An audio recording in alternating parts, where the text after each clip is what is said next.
बातें कर रहा था तू कान्हा? कौन थी वो? हमें तो लगता है अवश्य ही किसी भूत प्रेत या पिशाच ने करो ये सब।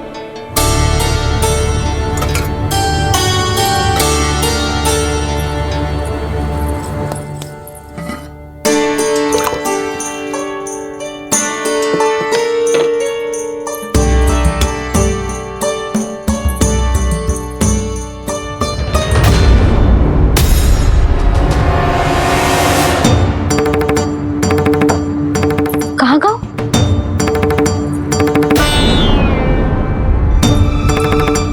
और मिठाइयाँ कहाँ गई? हे नारायण, क्या हो गया यशोदा? मैं सच्ची कह रही हूँ जी, कछु तो गड़बड़ है वृंदावन में।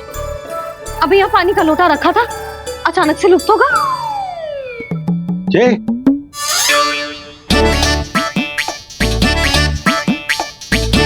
पर मिठाइयाँ भी तो रखी थी।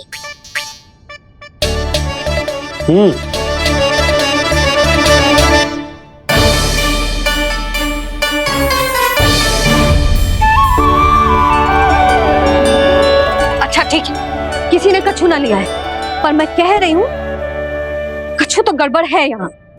यशोदा, अधिक चिंता दुख का कारण होती है। जितना सोचोगी उतनी ही घबराहट बढ़ेगी। सही सोच रही हूँ मैं। आपको तो विश्वास ही ना है मुझ पर। और मैंने वन में किसी को देखा था। हाँ ना, थी। मैं कह दे रही हूँ जी, मैं अपने लल्ला को वन के निकट भी ना भटकने दूंगी।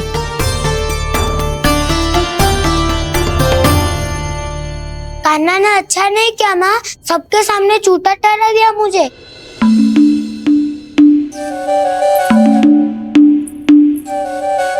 बलराम, छोटी छोटी बातें हृदय से नहीं लगाते पुत्र। छोटा भाई है वो तुम्हारा, है ना? आप कुछ भी कहिए माँ, पर अब मैं कान्हा की किसी भी बात के जाल में नहीं फंसूंगा। उसकी कोई भूल नहीं छुपाऊंगा। उसके हर कार्य पे दृष्टि रखूंगा मैं। और छोटी माँ को सारी सूचना भी दूंगा। लो कर लो बात, अब मैया को संभालूंगा या दाऊ को।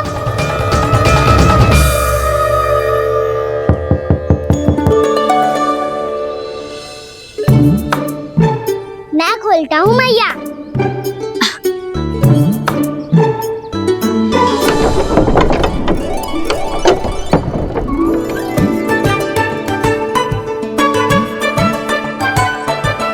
नारायण नारायण दाऊ।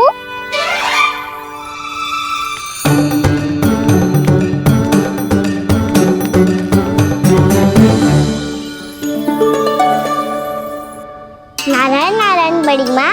नारायण नारायण, आओ। छोटी माँ, मुझे आपसे कुछ बात करनी है। क्या होगा बलराम? इसका अर्थ है कि दाऊ कल की बात अब तक नहीं भूले। इससे पहले कि ये मेरा वन जाना और भी कठिन बना दे, इन्हें रोकना होगा। छोटी माँ, मैं ये कह रहा था कि दाऊ आपके लिए आसन। छोटी माँ, कल ना लो दाऊ जल। क्या कर रहा है कान्हा? अपनी दाऊ की सेवा।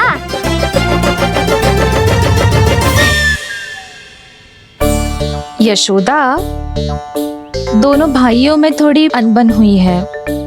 अब इसे सुलझाना तो इन दोनों को ही पड़ेगा। चलो हम चलते हैं। हाँ हाँ, चलो जी।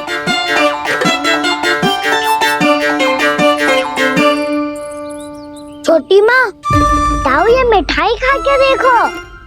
आपके लिए बचा के रखी थी मैंने। चाटुकारिता नहीं चलेगी कान्हा। मैं ऐसा कुछ नहीं कर रहा हूँ दाऊ। ये तो मेरे दाऊ के लिए प्रेम और सम्मान है। बड़ा प्रेम और सम्मान उमड़ रहा है आज। कल कहा था ये, जब सबके सामने मुझे झूठा बना दिया था।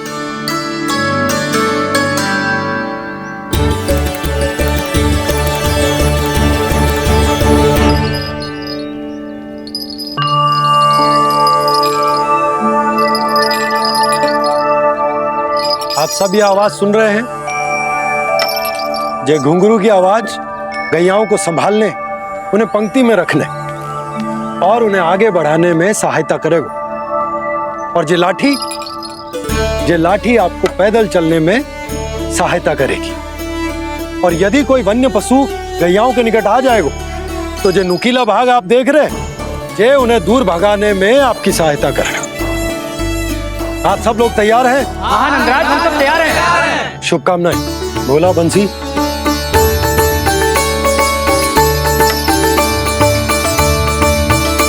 कितने दुख की बात है ना भैया कि गौचारण के लिए केवल इतने से ही नौजवान तैयार हुए जो व्यापार करके तनिक धनवान हो गए ना, उनके बालक समझते हैं कि गौचारण उनके लिए सही काम ना है, उनके लिए बड़ा ही तुच्छ कार्य है। ये तो बहुत अच्छी है छोटे बाबा, मैं इसके साथ खेल लूं? हाँ हाँ, क्यों नहीं, ये ले। देखिए, मैं भी गौपालक बन गया। नाना दो, गौपालक तो मुझे बनना है। पापा मुझे भी ऐसा डंडा दो ना। लल्ला, ऐसी छड़ी तो समाप्त हो गई। जब नई बनकर आएगी ना, तब दूंगा तुझे। तब तक तू अपने दाऊ के साथ खेल, ठीक है?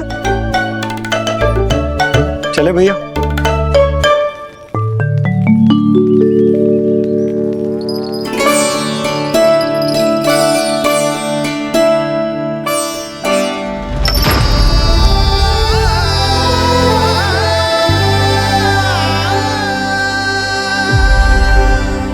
दाऊ, ये गोपालकों का डंडा तनिक मुझे भी तो दिखाओ एक बार।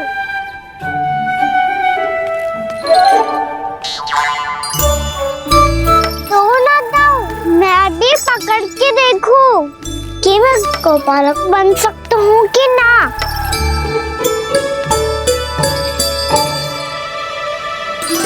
तुम गौपालक बनोगे? तुम्हें तो वन जाने की भी आज्ञा नहीं है। पर आप हो ना मेरे साथ, आप मैया को बनाने में और वन जाने की आज्ञा दिलाने में मेरी सहायता करोगे ना दाऊ? मैं और तुम्हारी सहायता कभी नहीं। अभी तक क्रोधित हो?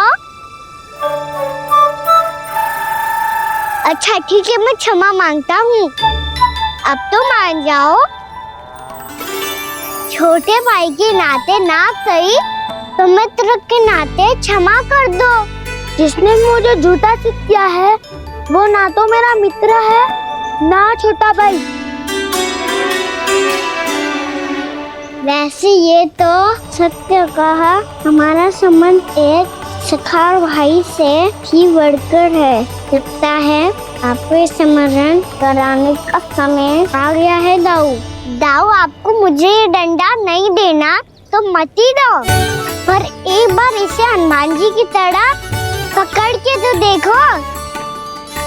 एक बार कंधे पे रखो तो सही दाऊ, और फिर अपना एक पाँव नीचे फिर दूसरा पाँव ऊपर रखो।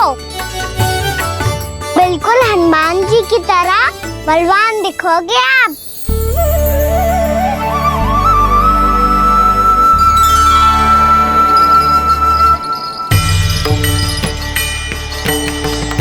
ऐसे रे दाऊ, हनुमान जी का एक पाँव आगे होता है। ऐसे ना दाऊ, थोड़ा और सा। अब हाथ तक कसके क्यों पकड़ो है? ये आपकी गदा है दाऊ, डंडा थोड़ी ना है। आप तो ऐसे पकड़े हो कोई लेकर भाग जाएगा। अब ये हुई ना बात, बिल्कुल हनुमान जी लग रहे हो।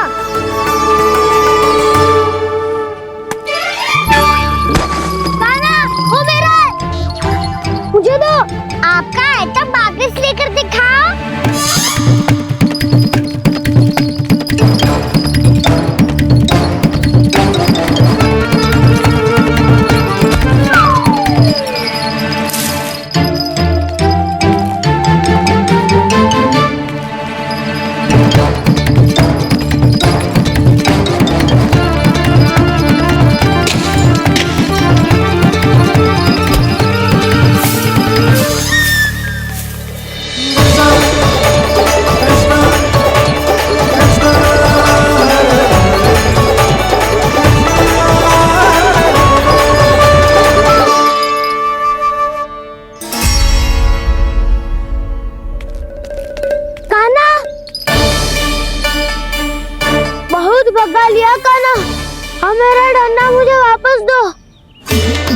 नहीं तो मैं सीधा छोटी माँ के पास जाऊंगा और सब बता दूंगा।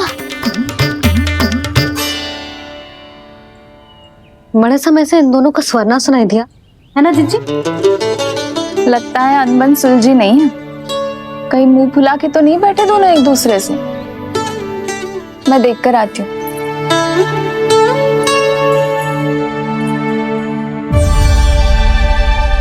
यहाँ तो कहीं दिख नहीं रहे। अभी कुछ ही समय पहले तो खेल रहे थे। बलराम हनुमान जी की मुद्रा बना के खड़ा था। कहाँ गए दोनों? सीधे सीधे डंडा मुझे दे दो कान्हा।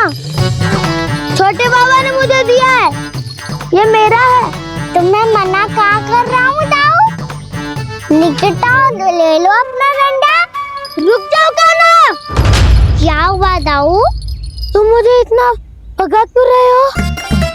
अवश्य ही तुमने कोई ना कोई योजना बनाई है, पर इस बार मैं तुम्हारे जाल में नहीं फंसूंगा।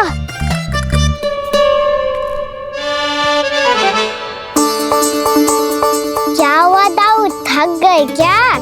इतना प्रयास करना है कर लो कान्हा, पर अब मैं यहाँ से एक तक भी आगे नहीं बढ़ूंगा। तुम्हें डंडा देना है तो दो या फिर रख लो। क्या आप ये भी ना जानना चाह रहे कि मैं कल किससे बात कर रहा था? कान्हा, बलराम, कहाँ हैं ये दोनों? कहाँ हो तुम दोनों? भाभी, उन दोनों को तो भाग के वन की ओर जाते देखा तो मैंने। वन की ओर? तो तूने रोका क्यों ना? मुझे लगा कि आपसे आज्ञा लेके गए होंगे। दोनों साथ में ही तो थे। पालक भी ना। चलो जीजी चलो। मेरे जिज्ञासन का लाभ उठा के मुझे फंसाना चाहते हो कान्हा, पर इस बार मैं तुम्हारी बातों में नहीं आऊंगा। मैं घर जा रहा हूँ, तुम्हें जो करना है कर लो, डंडा भी रख लो।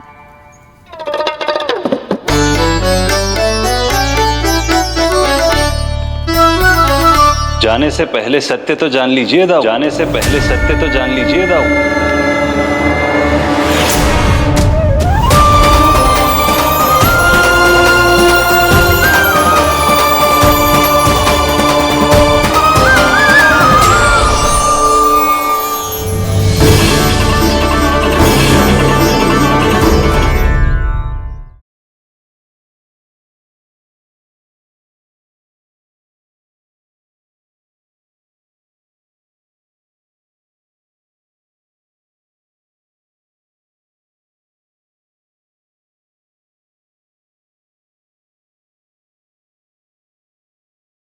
अब तक नहीं पहचाना मुझे? श्री नारायण। अब स्वयं को भी पहचान लो। क्षमा कर दीजिए प्रभु। आप बड़े हो दाऊ, मुझसे क्षमा क्यों मांग रहे हो? ऐसा मत कहिए, आप मेरे प्रभु हैं। बलराम, ये क्या कर रहे हो?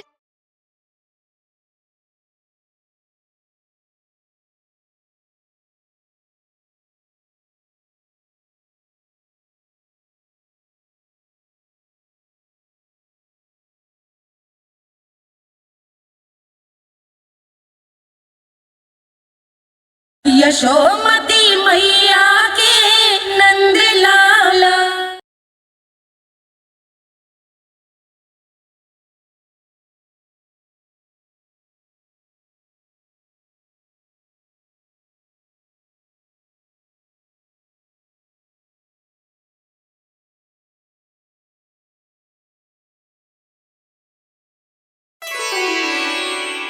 क्या हुआ? अब तक नहीं पहचाना मुझे?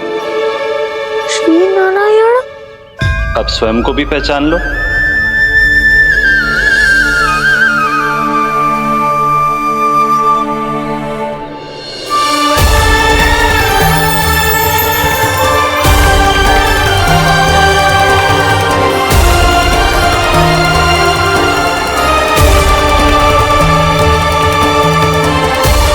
प्रभु, एक बात का खेद है मुझे। क्या हुआ शेष?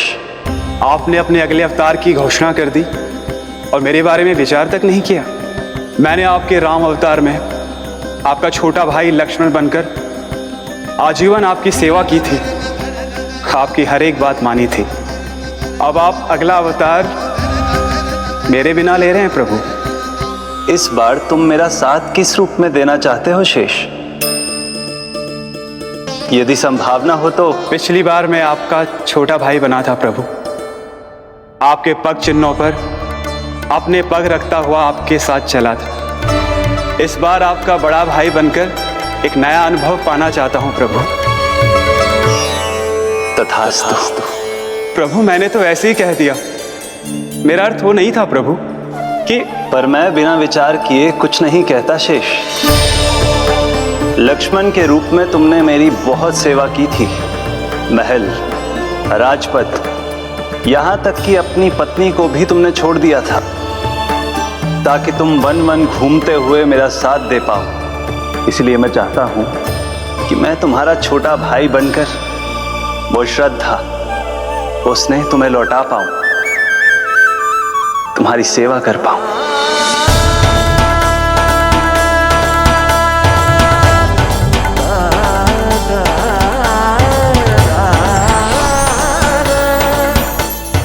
क्षमा कर दीजिए प्रभु, मैं आपको पहचान ही नहीं पाया। आप बड़े हो दाऊ, मुझसे क्षमा क्यों मांग रहे हो? आपका तो अधिकार है मुझ पे। ऐसा मत कहिए, आप मेरे प्रभु हैं। बलराम जी क्या कर रहे हो? अपने छोटे भाई को प्रणाम क्यों कर रहे हो? क्योंकि ये मेरे प्रभु है छोटी माँ। अरे फिर से फंस गया मैं।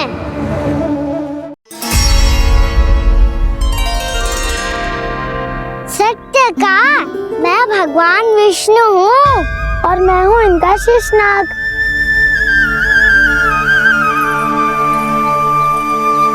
अच्छा, तो तुम दोनों भगवान जी खेल रहे हो?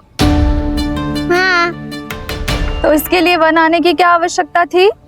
मना किया था ना यशोदा ने।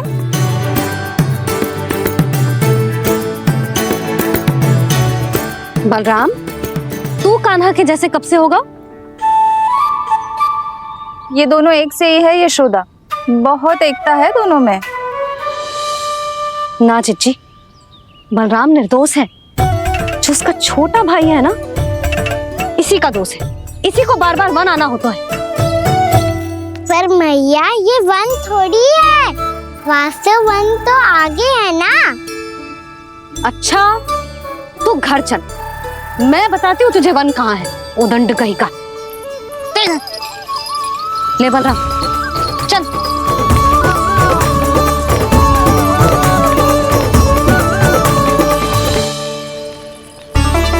इन्हें ना गौशाला में बांध देना चाहिए जिज्जी, तभी रुकेंगे जे।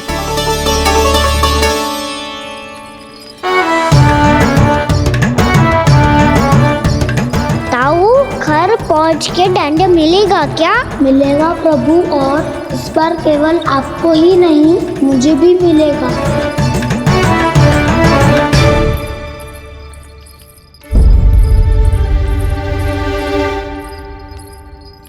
नटखटपन और उदंडता में बहुत कम अंतर होता है कान्हा, और जब तक तुझे समझ ना जाता, जाके उस कोने में खड़ा रहे। यही तेरा दंड है आज। जा।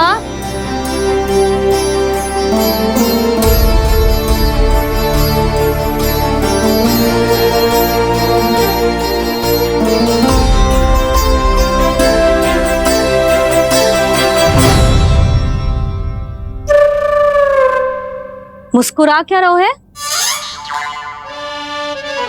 चुपचाप खड़ा रहे, हाथ भी ना हिलने चाहिए। तुम मेरा हाथ पकड़ के क्यों खड़े हो? तुम भी गए थे ना बिना बताए घर से। जाओ, आज कान्हा के साथ तुम्हें भी दंड मिलेगा। जाओ जाओ, जाके खड़े रहो वहां।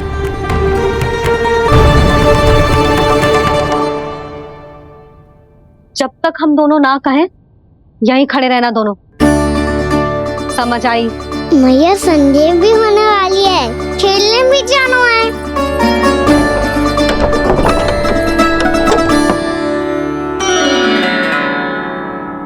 पिछले अवतार में वनवास मिला था प्रभु, इस अवतार में दंड मिला है। आपका भाई बनने के लाभ कम है और हानि अधिक। ये तो तुम्हारी इच्छा थी ना शेष। अब भूल जाओ कि मैं तुम्हारा भगवान हूँ। भक्त और प्रभु के इस संबंध की स्मृति अब तुम्हें तभी आएगी जब उसकी आवश्यकता होगी। तब तक आप मेरे बड़ी भाई हो, इसलिए अब दाऊ की तरह व्यवहार करना होगा आपको। तो फिर मैं ऐसा ही करूँगा, पर उसके लिए आपको भी छोटे भाई की तरह व्यवहार करना होगा। अब से मेरी हर बात सुननी होगी आपको। क्या? जो हमारी बात ऐसे ना सुनेंगे चिची, कोई और उपाय निकालना पड़ेगा इन्हें बन जाने से रुकने का।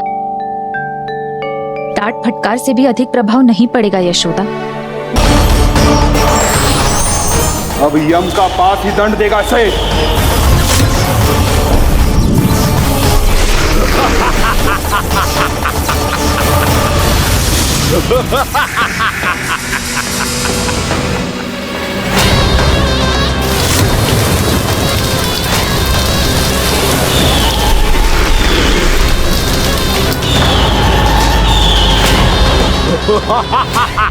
तूने जल की धार को भले ही काट दिया हो दुष्ट, पर हिम में धार नहीं होती। अब मेरी हिम शक्ति तुझे जमा कर नष्ट कर देगी।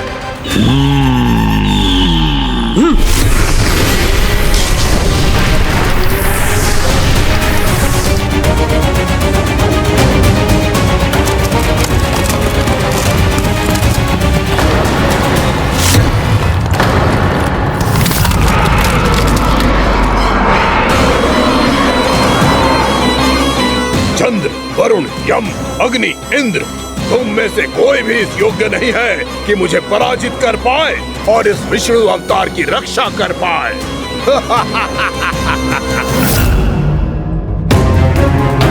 इस असुर को तो देवता कुछ ना बिगाड़ पा रहे हैं। अब क्या होगा खाने का? बकासुर, मैं अपनी किरणों की ताप से तुझे छल्दी छल्दी कर दूंगा।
पुत्र कार्तिकेय, इस असुर के उदर को फाड़कर अपने पिता के सखा श्री कृष्ण को मुक्त कराओ पुत्र।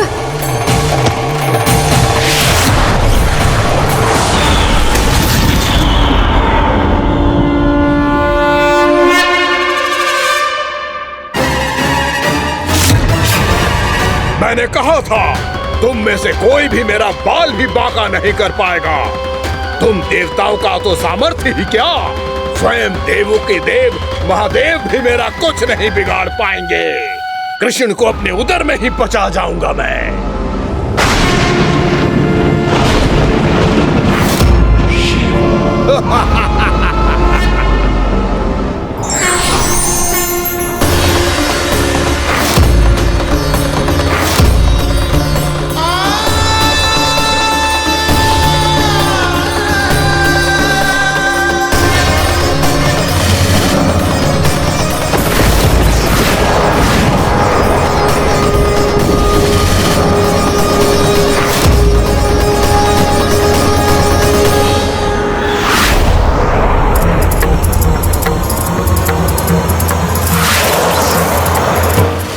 शिव शंकर का त्रिशूल है। एक ही बार में इस असुर का प्राण ले लेगा ये। महादेव का त्रिशूल।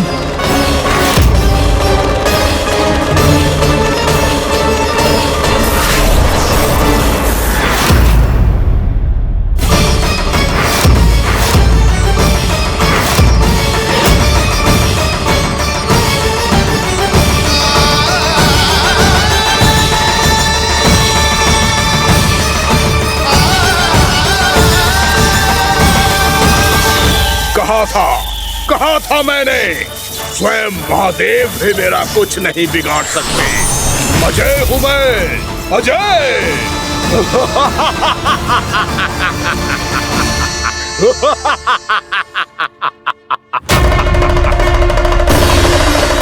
प्रभु, आपके त्रिशूल की महिमा तो अपरंपार है, तो फिर ये ठहर क्यों गया? आपने अपने त्रिशूल को वापस क्यों ले लिया महादेव? इस दुष्ट का संहार क्यों नहीं किया? क्योंकि इसकी मृत्यु मेरे हाथों नहीं, मेरे सखा नारायण के अवतार श्री कृष्ण के हाथों ही होगी, और यही विधि का विधान है। पर पिताजी, श्री कृष्ण तो इस असुर के उदर में फंसे हुए हैं, हम उन्हें मुक्त कैसे कराएंगे? ये उन्हें स्वयं ही मुक्त करेगा पुत्र। श्री कृष्ण अपने अपमान से क्रोधित नहीं होते, पर अपने भक्तों का अपमान वो क्षण भर भी सहन नहीं कर पाते।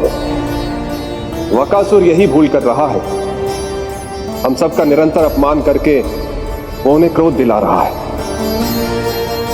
वो ये नहीं जानता कि शीघ्र ही उन्हें अपने उदर में रख पाना उसके लिए असंभव हो जाएगा।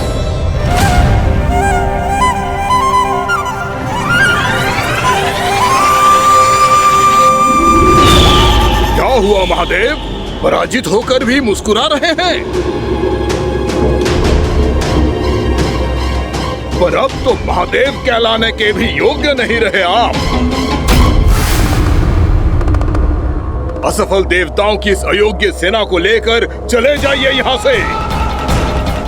ना ये मेरा सामना कर सकते हैं और ना ही आप। मेरी शक्ति के सामने आप अक्षम हैं महादेव।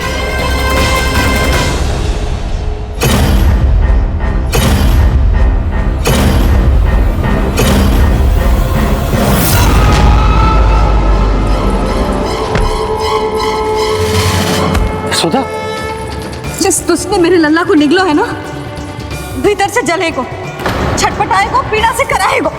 जिस दुष्ट ने मेरे लल्ला को निगलो है ना, भीतर से जलेगो, छटपटाएगो, पीड़ा से कराएगो। ये क्या हो रहा है मुझे?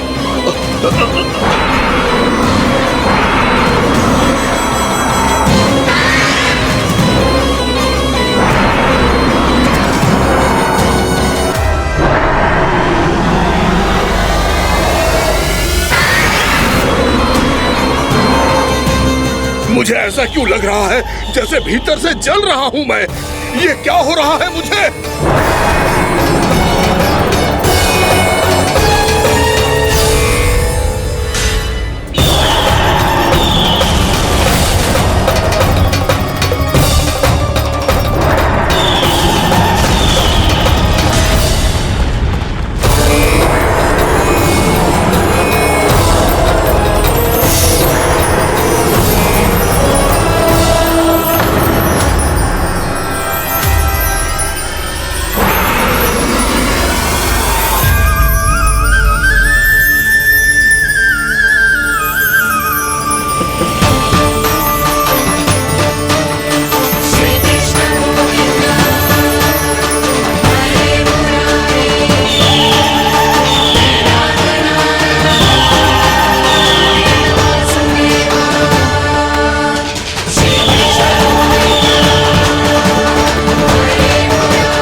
हे प्रभु, मैंने ऐसे कौन से कुकर्म किए थे कि मुझे ऐसी मृत्यु प्राप्त हुई?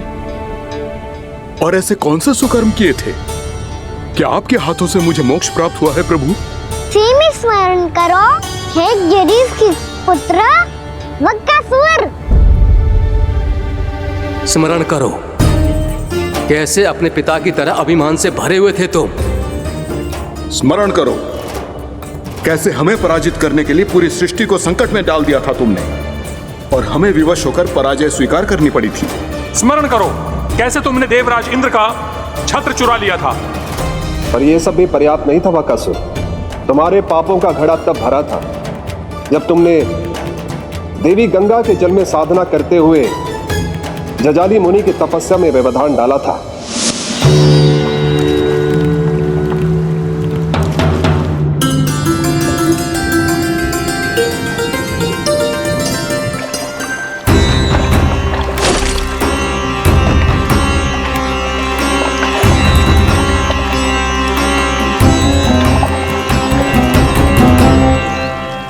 रुक क्यों गए चालक? नौका को आगे की ओर ले चलो। आगे बढ़ना उचित नहीं होगा महाराज। यहाँ से कुछ ही दूरी पर जालजली मुनि तपस्या कर रहे हैं। तो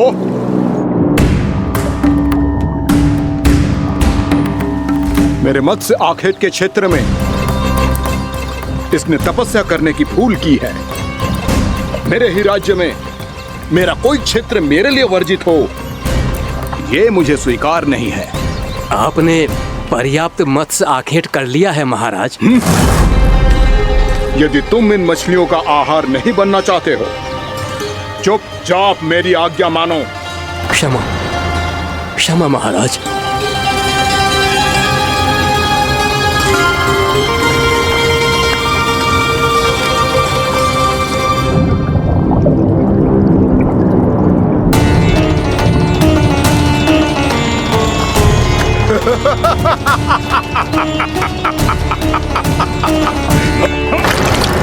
मुनिवर, रक्षा कीजिए, रक्षा कीजिए मुनिवर, हमारे प्राण बचाइए मुनिवर, मुनिवर हमारे प्राण बचाइए।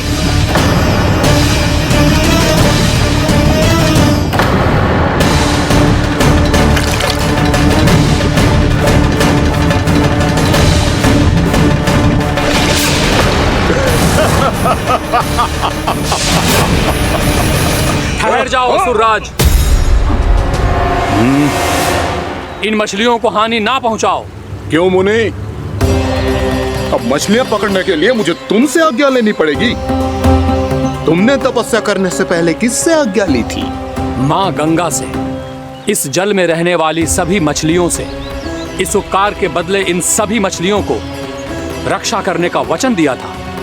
इसीलिए असुरराज, मैं शांति से कह रहा हूं, इस स्थान को अशुद्ध ना करो। चुपचाप यहां से चले जाओ, नहीं तो इसका परिणाम अच्छा नहीं होगा।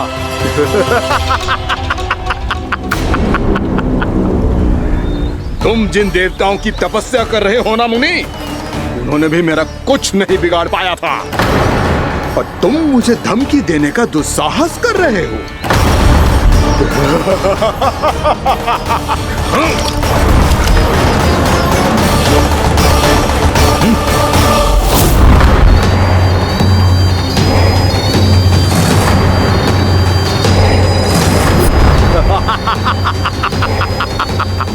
मूर्ख, विचारों से तो तू राक्षस है ही, और स्वभाव से उस बगुले की तरह है जो भूख ना होने पर भी उन निर्दोष मछलियों को आहार बनाता रहता है। इसलिए अभी इसी क्षण से तू वकुला का जीवन जिएगा। ये मेरा श्राप है, ये मेरा श्राप है।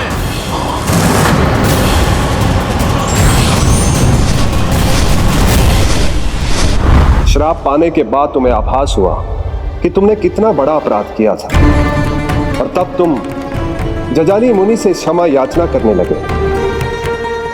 तुम्हारे अपराध बोध को जानकर मुनि से शांत हुए और उन्होंने तुम्हें वरदान दिया। श्राप से मुक्ति का एक ही मार्ग होता है असुर, पश्चाताप। तुम्हें अपने भूल का पश्चाताप है, इसीलिए मैं तुम्हें वरदान देता हूं। तुम्हें मेरे श्राप से मुक्ति अवश्य मिलेगी। स्वयं प्रभु श्री नारायण के अवतार इस बगुले के देह के बंधन से तुम्हें मुक्त करेंगे।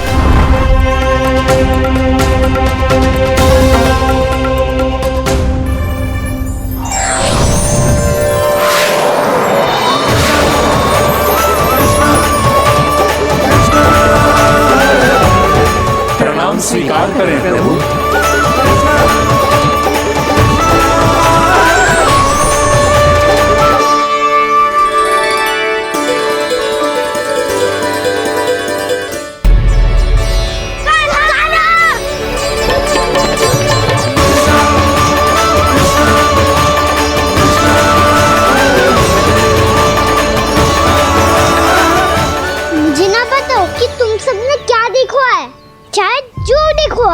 बस मैया से कछु मत ही बताना। कान्हा!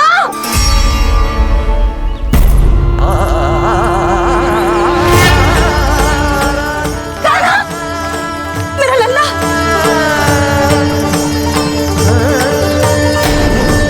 भानु बता रहा था तुझे कोई असुर पंछी निकल गया था। हाँ?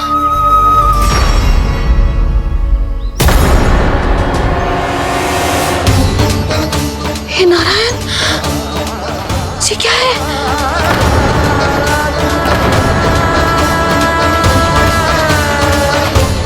ये सब कैसे हुआ लल्ला? हाँ? कोई बताएगा मुझे ये क्या है?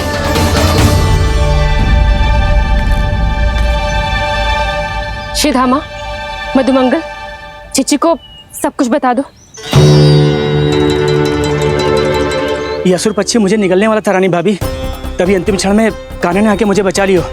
और ये असुर पक्षी ने कही कि यह है वृंदावन का राजकुमार, नंदराज का लल्ला। इसके होते कोई भी वृंदावन वासियों को हानि ना पहुंचा सकते। रानी भाभी, कान्हा ने अपने प्राणों की चिंता ना करी और इस क्रूर राक्षस से भिड़ गयो और इस राक्षस पक्षी ने इसे निगल लियो। इतना पर्याप्त है भोला काका, सब कुछ बताने की आवश्यकता नहीं है। ये सब देख के सारी बालक मंडली इतनी व्याकुल हो गई कि सबने अपने प्राण अर्पित कर दिए और इस असुर पक्षी से कहे कि हमें खा लो और हमारे सखा को छोड़ दो। इन बालकों का पराक्रम देख के सभी देवतागण यहाँ आ गए और उनके हृदय भी पिघल गए और उन्होंने इस राक्षस पक्षी से युद्ध करके इसे मार गिराया। देवताओं के राजा इंद्र के वज्र का प्रहार तो मैंने अपनी आंखों से देखा है ताई जी। और फिर उसके बाद अग्निदेव ने अग्निवस्त्र का प्रहार किया। जैना काकी, वरुण देव, कार्तिकेय, यमदेव सबने मिलके युद्ध किया इस राक्षस से। कहा था अभी मत बोलना। अरे सब मिलके फंसा दोगे मुझे। जय माँ भद्रकाली, हमारे शिव शंकर भी आए थे छोटी माँ। जाओ आप भी। बाबा साईता।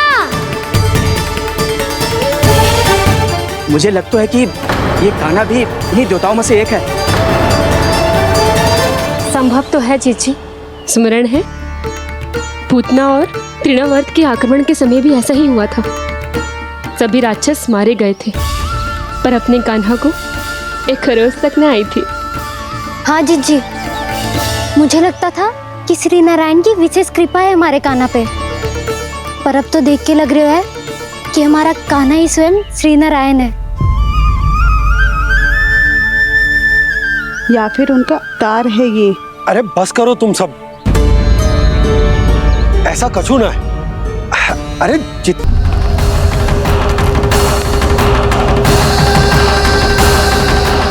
आप तो मेरी प्रतीक्षा में पहले से ही खड़े हैं यमदेव। तब तो आपने मेरी चुनौती के बारे में भी सुना ही होगा। कहिए, क्या उत्तर है आपका? मेरा स्वागत करके अपना राज्य त्यागेंगे या मेरा सामना करके अपने प्राण? हे असुर श्रेष्ठ, मैं आपकी अधीनता स्वीकार करने के लिए तैयार हूं। बस एक विनती है मेरी। शर्त को विनती का नाम देकर बहलाना चाहते हो मुझे यमराज? असुर राज मूरा के सामने शर्त रख पाओ, इतना सामर्थ्य नहीं है तुम में। इसका आभास है मुझे असुरराज, पर मैं आपकी अधीनता स्वीकार करूं इससे पहले आपको स्वामी धर्म का पालन करना होगा। मेरे पुराने स्वामी के क्रोध से मेरी रक्षा करनी होगी आपको। कौन है तुम्हारा पुराना स्वामी? भगवान श्री नारायण। और छोटी माँ मुरासुर को तो श्री नारायण से भी रक्षा का वरदान प्राप्त था ना? यही तो श्री नारायण की लीला थी बलराम। पर वो राक्षस अपने दम में जे समझ ही ना पाओ कि वो क्या भूल करने जा रहा है। अब पहुंच गओ भगवान श्री नारायण को चुनौती देने के लिए।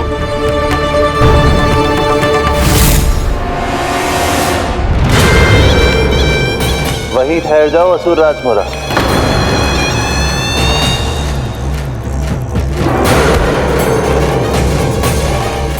यहाँ क्यों आए? आपको पराजित करने और ये वैकुंठ जीतने, ताकि मैं यमलोक का स्वामी बन सकूं। फिर आओ, युद्ध भूमि में मेरा सामना करो।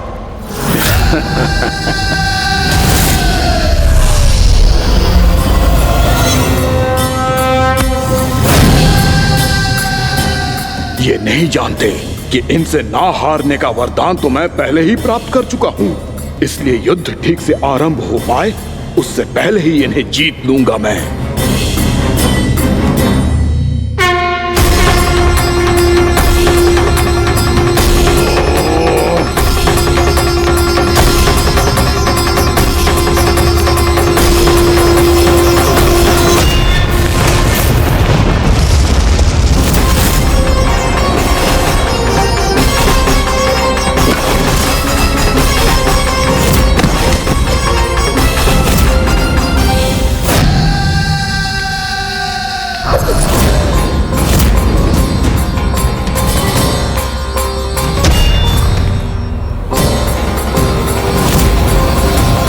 और इस प्रकार जे युद्ध वर्षों वर्षों तक चलता रहो।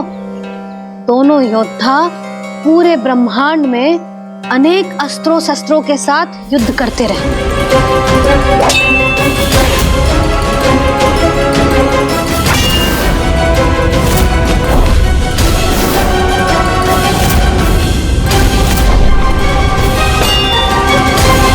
फिर क्या हुआ मैया?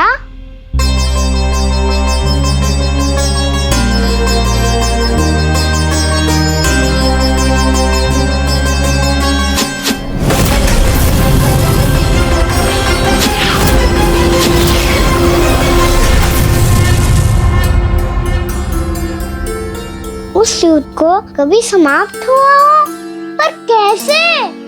शीघ्र ही वो राक्षस थक गओ लल्ला।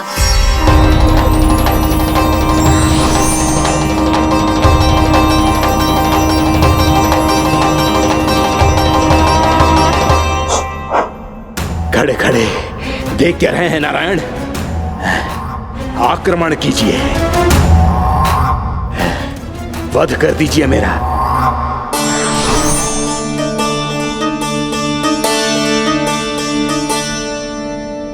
मैं तुम्हारी वीरता से प्रभावित हूं, इसीलिए इतनी थकान की स्थिति में मैं तुम जैसे वीर पर आक्रमण नहीं करूंगा। जाओ विश्राम करो। यदि फिर से युद्ध करने की इच्छा हो तो तुम्हारा स्वागत होगा।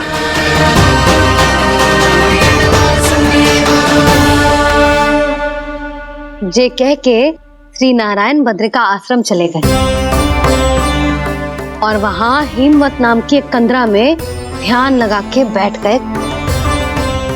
उधर वो राक्षस विश्राम करने लगो। अनेकों दिन बीत गए और अब वो राक्षस मूरा फिर से स्वस्थ होके बलवान हो गया था। उसने अपनी सारी शक्ति फिर से प्राप्त कर ली थी। श्री नारायण ने उस पर दया करी थी, पर वो फिर से श्री नारायण को छलने को तैयार होगा।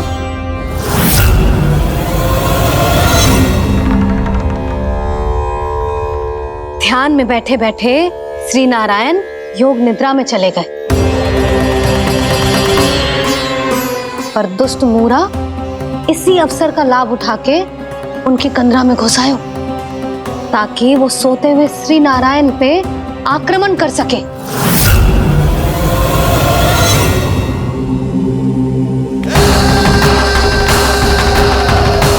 आज इस लंबे युद्ध को जीतकर अपने इस अंतिम शत्रु का भी अंत कर दूंगा मैं।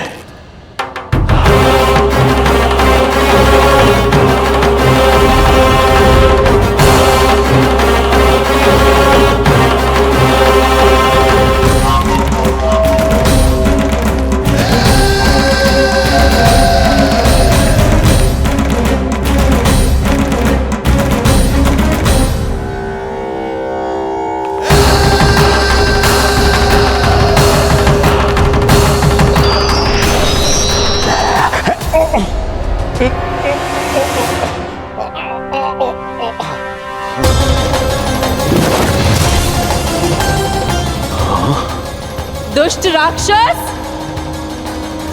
प्रभु ने तुझ पर दया की, तुझे संभलने का अवसर दिया। तू इन्हीं पर ही छल से वार करने चला है।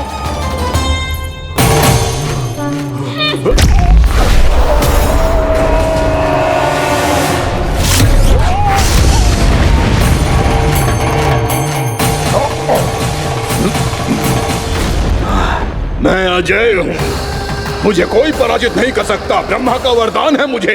तूने नारायण से अपराजय होने का वरदान मांगा था मूर्ख, उनकी शक्ति से नहीं। ध्यान से देख, मैं तेरी मृत्यु हूँ, मृत्यु।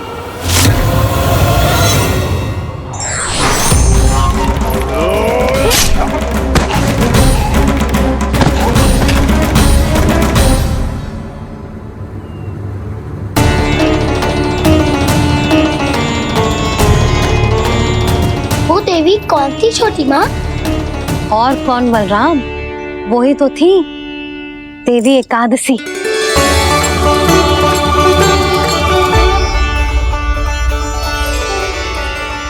मुझे क्षमा कीजिए प्रभु, आपकी आज्ञा के बिना ही युद्ध करके आपके शत्रु को मृत्यु के घाट उतार दिया। क्षमा नहीं, आपकी तो प्रशंसा होनी चाहिए देवी। असुर राज को मारकर आपने सभी देवताओं को मुक्त करवाया है। इस पापी के अहंकार से तीनों लोकों की रक्षा की है आपने। आप एकादशी की तिथि पर मेरी एकादश इंद्रियों से उत्पन्न हुई हैं। इसीलिए मेरे सभी भक्त आपको उत्पन्न एकादशी के नाम से जानेंगे। सभी तिथियों में आपका स्थान सर्वश्रेष्ठ होगा। जिस तरह आपने राक्षस के आक्रमण से मेरी रक्षा की है, उसी प्रकार एकादशी के दिन व्रत करके जो भी भक्त आपकी कथा सुनेगा, मैं स्वयं उसकी रक्षा करूंगा। जो आपकी पूजा करेगा, उसे मेरी विशेष कृपा प्राप्त होगी और उसके साथ साथ उसे मिलेगा धन, सिद्धि और मोक्ष।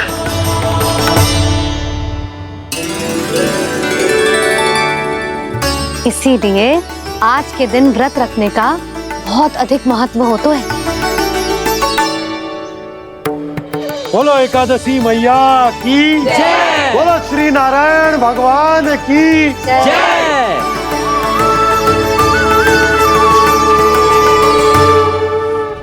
प्रभु की कृपा से एकादशी का महत्व भी पता चल गो और मेरा व्रत भी सफल हो गो। अभी नहीं भूला राम, एकादशी का व्रत पूरी तरह तभी सफल होता है जब द्वादशी के दिन उसे पूरा किया जाता है।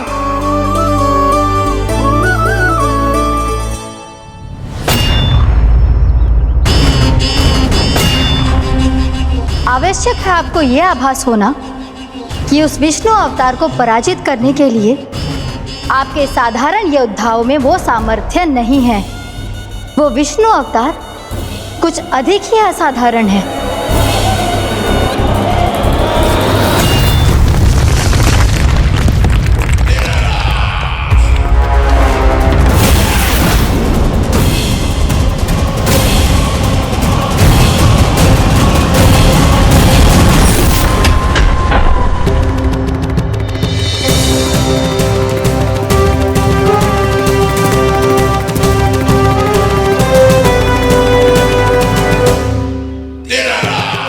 मैं दिखाऊंगा उस विष्णु अवतार को असाधारण शत्रु क्या होता है।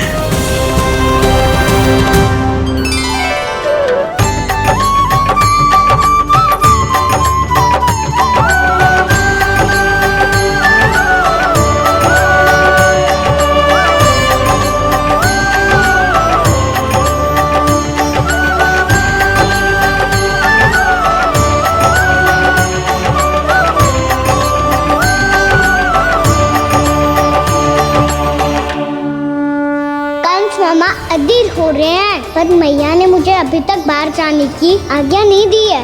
अभी उन्हें किसी और राक्षस को यहाँ भेजने से रोकने के लिए मुझे ही कुछ करना होगा।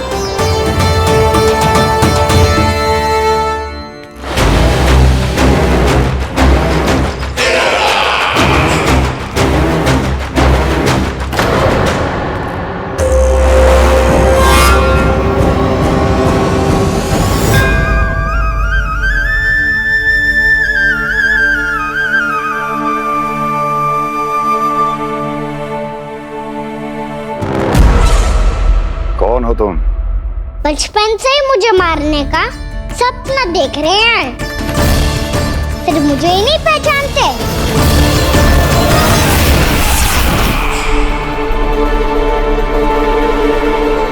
बचपन से विष्णु अवतार। कोई कान्हा बुलाता है तो कोई मुरलीधर पुकारता है,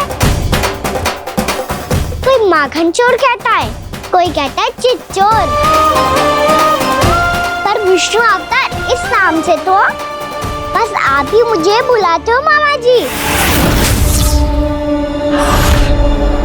इतना साहस, ये तो यहाँ आ गया है।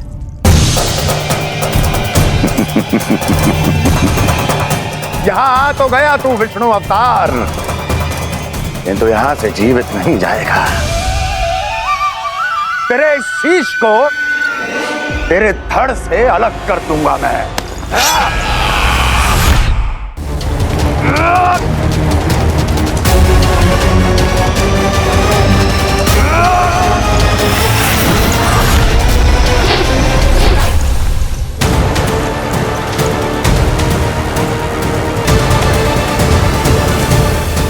कहाँ देख रहे हो मामा जी? मैं तैयार हूँ।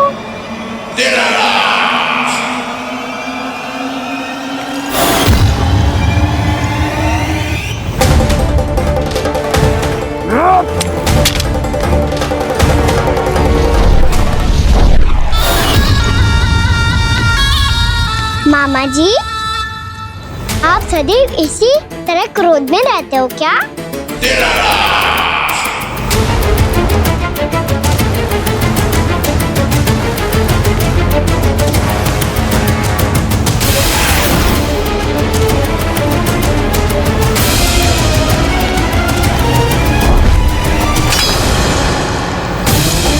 छोड़, छोड़ मेरी तलवार को। छोड़ो तो तब जब पकड़ा हूँ।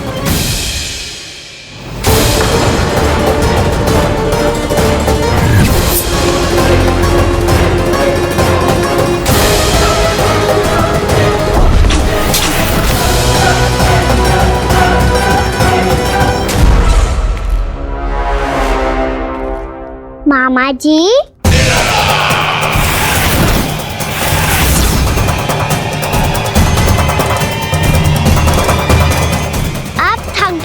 थोड़ा विश्राम कर लो।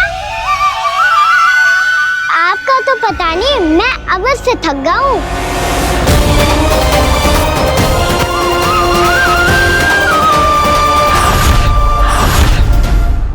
मेरे सिंहासन पर बैठने का तो साहस।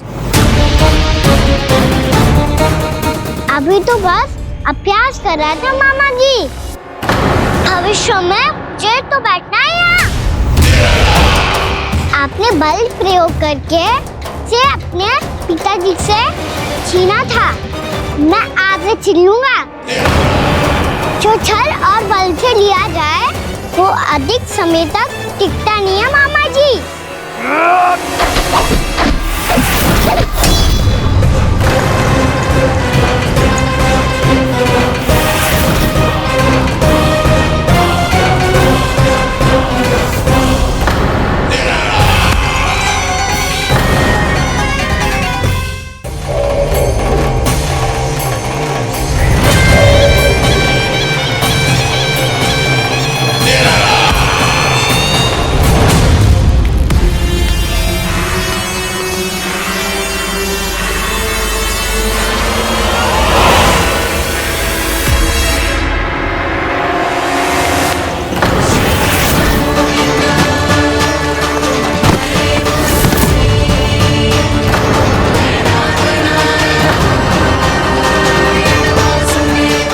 शीघ्र ही आपको ये सिंहासन छोड़ना होगा।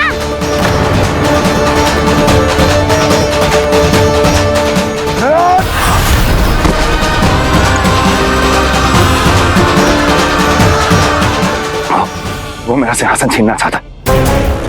वो आ रहा है, वो आ रहा है। सैनिको, दुर्जन, बंद कर दो सभी द्वार और घरों के, सब के सब। इसकी हर संभावना पर इतना कड़ा पहरा बिठा दो कि ना तो कोई महल के भीतर आ सके, ना तो बाहर जा सके। मुझे महल की चप्पे चप्पे की सूचना चाहिए। जाओ।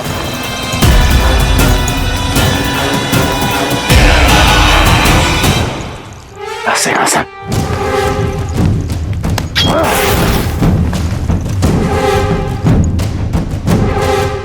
अब आ, दुष्ट मायावी, ए छलिया विष्णु अवतार, मैं कंस तेरी प्रतीक्षा कर रहा हूँ। आ, देखता हूँ मेरे सिंहासन पर कैसे बैठता है तू। मुझे तो बस कुछ समय चाहिए था, वो मिल गया। अब करते रहिए आप प्रतीक्षा।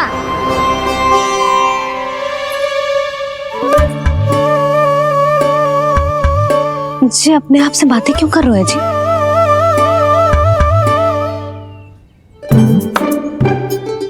आप मुस्कुरा क्यों रहे हो?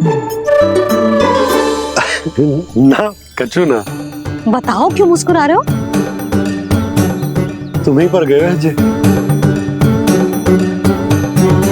जब तुम व्रत करती हो तो तुम भी ऐसा ही करती हो। इसी प्रकार भूख अधिक लगने पर अपना ध्यान भटकाने के लिए स्वयं से ही बड़बड़ाती रहती। होगा। आपको तो बस मेरा उपहास उड़ाने के लिए बहाना चाहिए।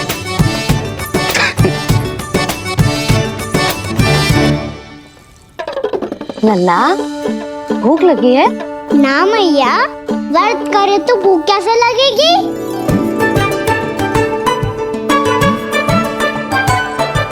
यदि लगी हो तो छोटे बालकों को थोड़ी बहुत भूल चूक क्षमा होती है। कछु ना तो फल तो तू खा ही सकते है।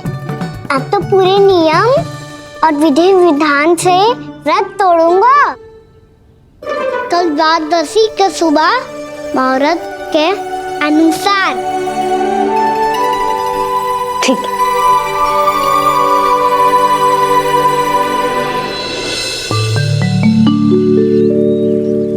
लल्ला, एकादशी समाप्त हो गई है, द्वादशी लग गई है। अब तू व्रत तोड़ सकते है। भोजन कर ले। ले।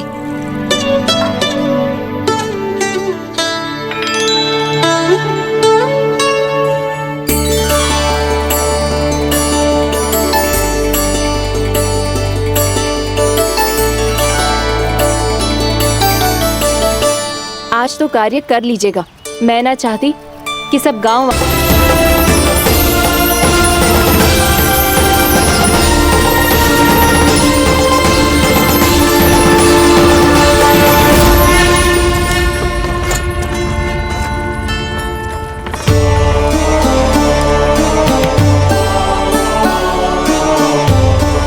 मैया तो अभी भी भावुक है, बाकी सब भी भावुक होंगे। मुझे ही कुछ करना होगा।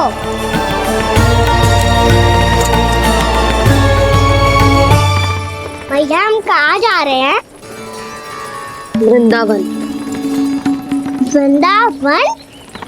वन क्यों जा रहे हैं मैया? वहाँ क्या करेंगे हम? वन में तो कितने भयानक असुर रहते हैं, उन सब के साथ हम कैसे रहेंगे? कहीं हमें वो खा गए तो? वृंदावन कोई वन ना है लल्ला, वन से घिरा हुआ एक स्थान है। तब तो उसे वृंदा धाम क्या तो उसे वृंदा स्थल कहना चाहिए। कितना सयाना है मेरा लल्ला। वृंदावन हो या स्थल, आपके चरण पड़ेंगे प्रभु तो अपने आप धाम बन जाएगा वो।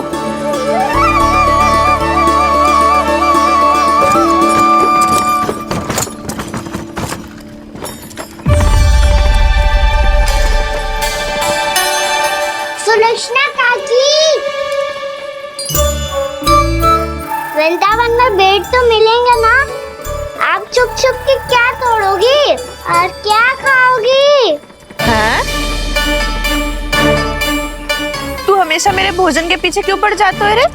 क्योंकि मुझे पता है आपको भूख लगती है तो आप और भी भयानक हो जाती हो।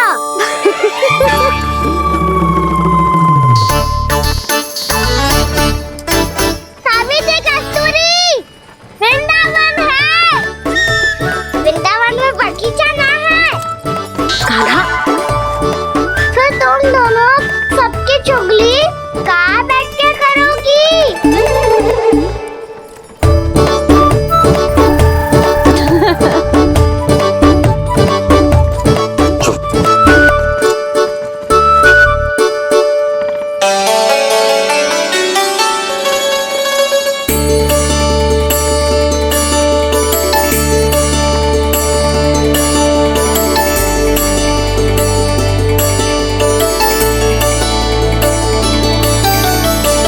कुछ ही समय में हम वहां पहुंच जाएंगे। अच्छा भानु, वहां पहुंचते ही हमें शिविर लगाने का कार्य प्रारंभ करना होगा, ताकि जब तक नंदराज और अन्य सभी वहां पहुंचे उनके विश्राम और निवास का प्रबंध पहले से ही हो चुका हो। नंद भैया,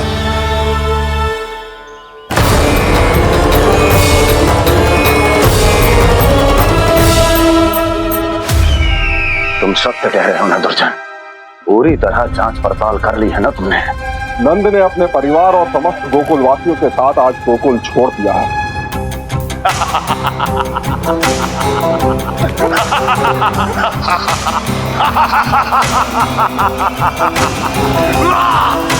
आपको प्रसन्न देख के मैं भी बहुत प्रसन्न हूँ महाराज, पर आपके इस अट्टहास का कारण क्या है? जिसके कारण इतने वर्षों तक मैं चिंतित रहा। ओ विष्णु अवतार, एक साधारण से सूखे से भयभीत हो गया, भेड़ियों से घबराकर भाग गया वो प्राप्ति।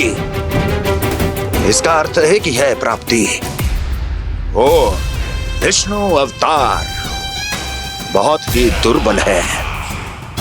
यदि उसमें सामर्थ्य होता तो वो अपने प्रिय गोकुलवासियों की रक्षा के लिए अवश्य कुछ ना कुछ करता।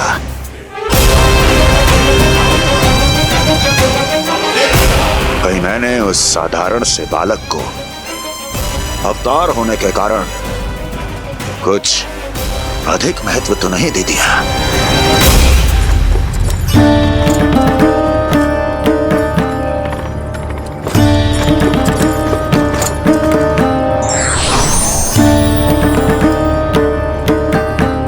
क्या हुआ पूर्णा?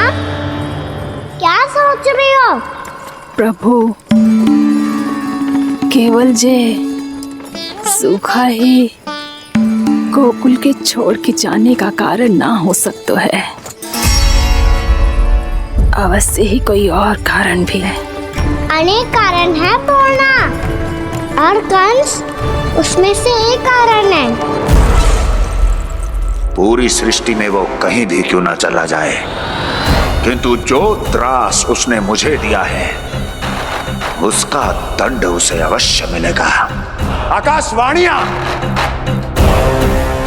आकाशवाणियों के कारण होने वाला कष्ट का, पूतना, सटका चोर, तृणावर जैसे निष्ठावान मित्रों की हत्या की पीड़ा का प्रतिशोध अवश्य लूंगा मैं।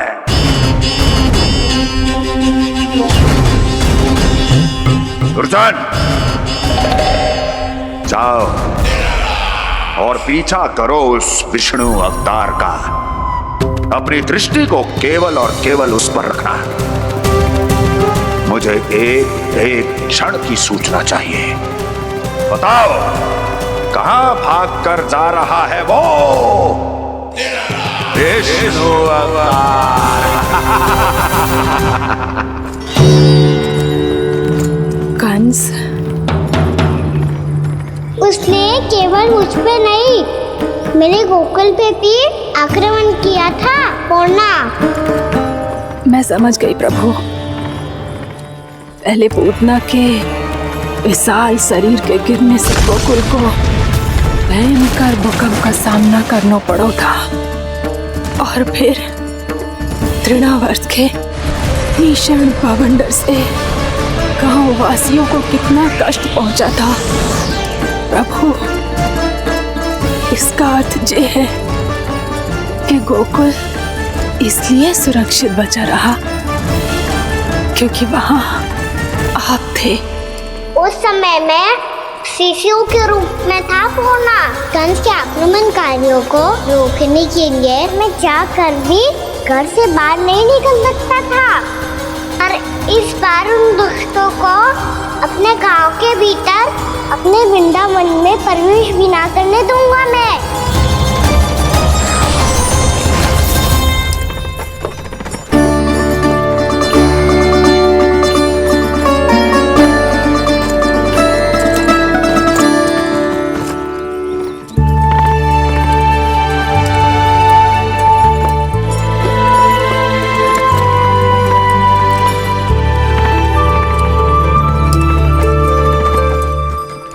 भैया देखो हम आ गए। भैया देखो हम आ गए। भैया हम गोकुल वापस आ गए। भैया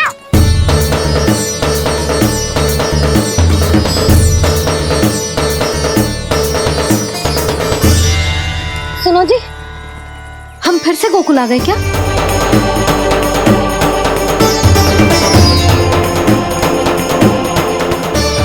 जी मेरा स्वप्न तो ना है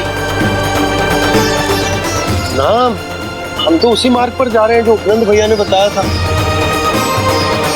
ये तो बिल्कुल गोकुल के द्वार जैसा ही है। कहीं हम पथ भटक कर वापस तो नहीं आ गए?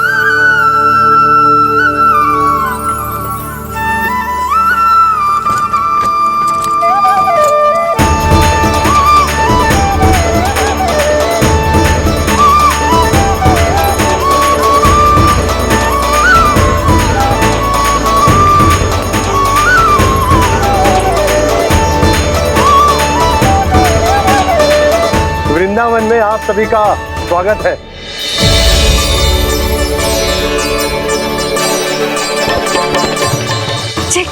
ये कैसे संभव हुआ भैया? आपने इतनी शीघ्र गोकुल जैसा द्वार कैसे बनाती हो?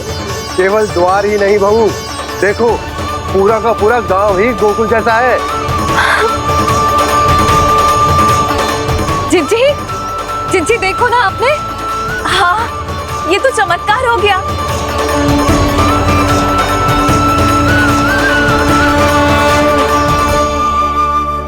पर भैया ये हुआ कैसे? हम भी जब यहाँ पहुंचे तो ऐसे ही इसे देख के भौचक के रह गए थे, पर फिर हमें कोई मिलो।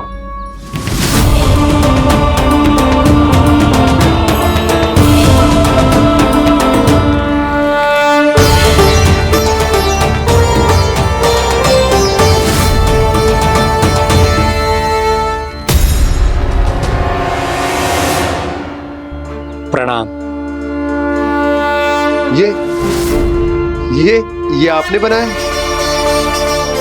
ये तो एकदम हमारे गोकुल के मुख्य द्वार जैसा है। श्री नारायण की यही इच्छा थी। वो चाहते थे कि गोकुल वासियों को वही सुख सुविधा मिले जिसे गोकुल में छोड़कर उन्हें यहाँ आना पड़ रहा है। लेकिन कल ही तो मैं यहाँ आकर गया हूँ, और तब तो ये सारी भूमि रिक्त थी। इतना सब कुछ आपने इतना शीघ्र कैसे बना दियो?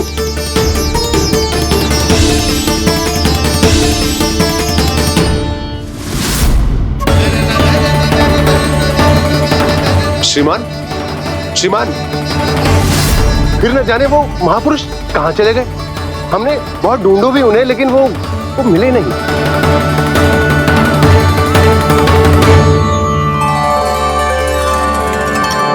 अवश्य ही श्री नारायण के दूत होंगे वो, तभी तो इतना भव्य उपहार दे गए। यशोदा जी, वो देखो मेरा घर बिल्कुल गोकुल जैसा ही है ना। भाभी, वो देखो मेरा घर बिल्कुल गोकुल जैसा है ना।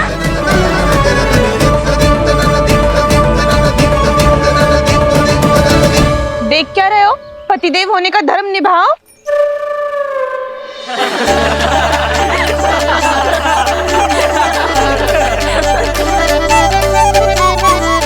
चल लल्ला, यशोदा तुम कहाँ चली? अपना घर देखने चल।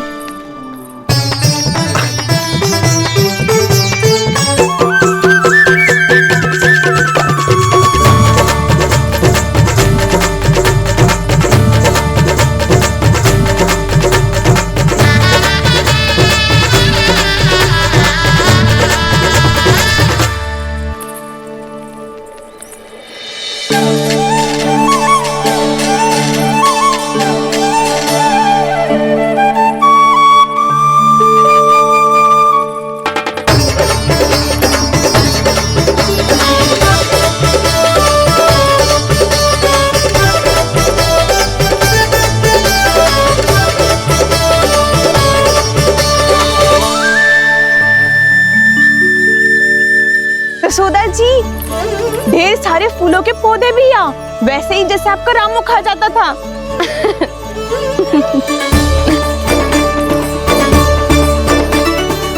जी, जे रहो आपका घर। इस घर जे की अगला घर मेरो है।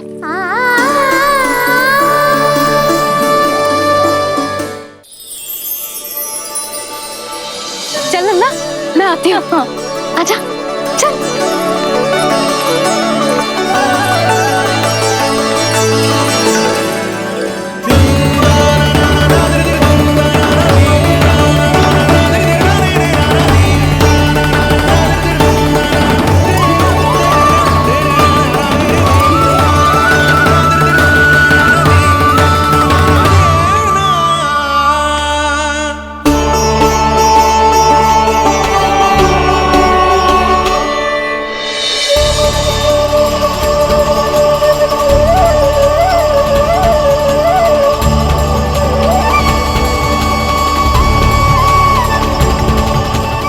नंद भवन लिखी हुई सिलो, जी यहाँ कहाँ से आई? बाबा, जहाँ हम होंगे वही तो नंद भवन होगा। चाहे गोकुल में हो या कहीं और।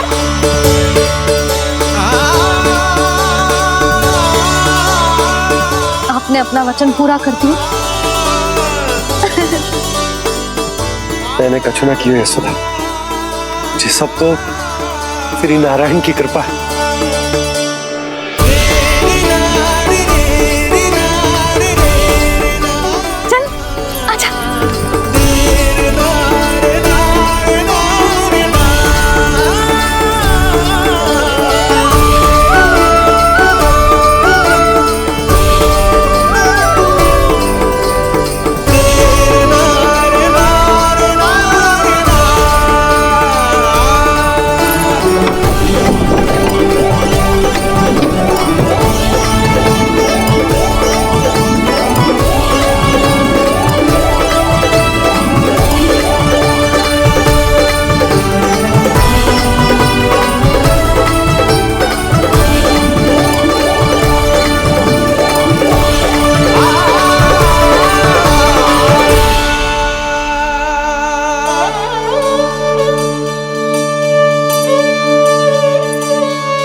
वैसी ही चित्र जैसे मैंने अपनी दीवारों पे बनाई थी,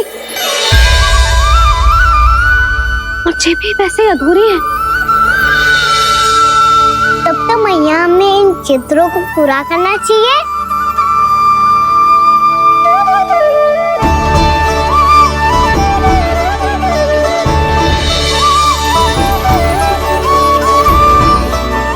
हम इस सजावट को वहाँ जाके पूरी कर लेंगे जहाँ ढेर सारे लाल फूल होंगे।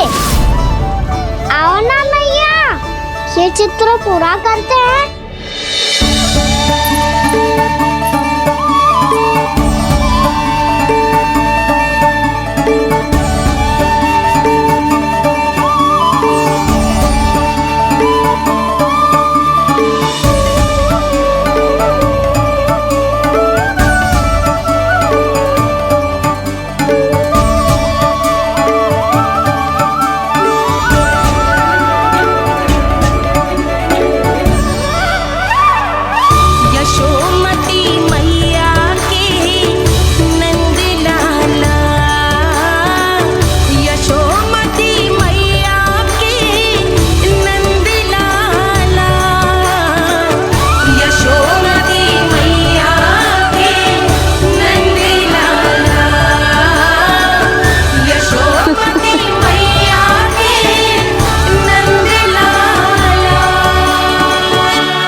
लल्ला, ये देख, वैसो ही उखल है।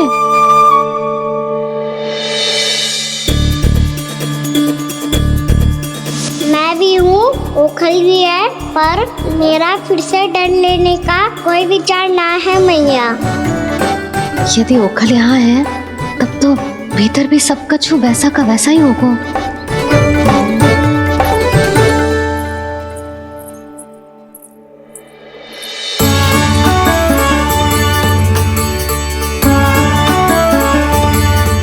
वही पलंग, वही बिछौना, सब कुछ तो वैसा ही है।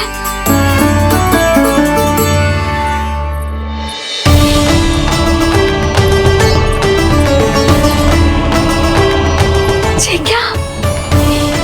ये तो चमत्कार होगा। वही रसोई, वही पात्र, वही मटकियां, और वही आधा उटा हुआ दूध। और वही पुरानी यशोदा भी।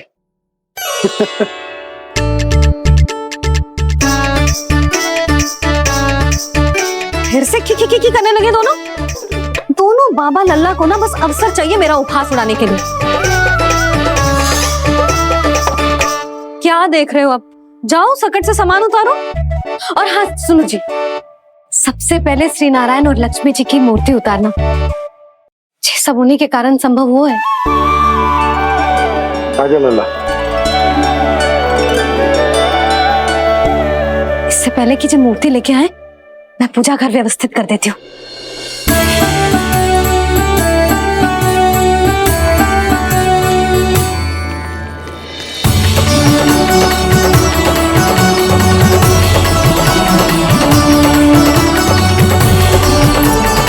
अरे, स्वच्छ करने के लिए वस्त्र तो लाना भूल ही गई।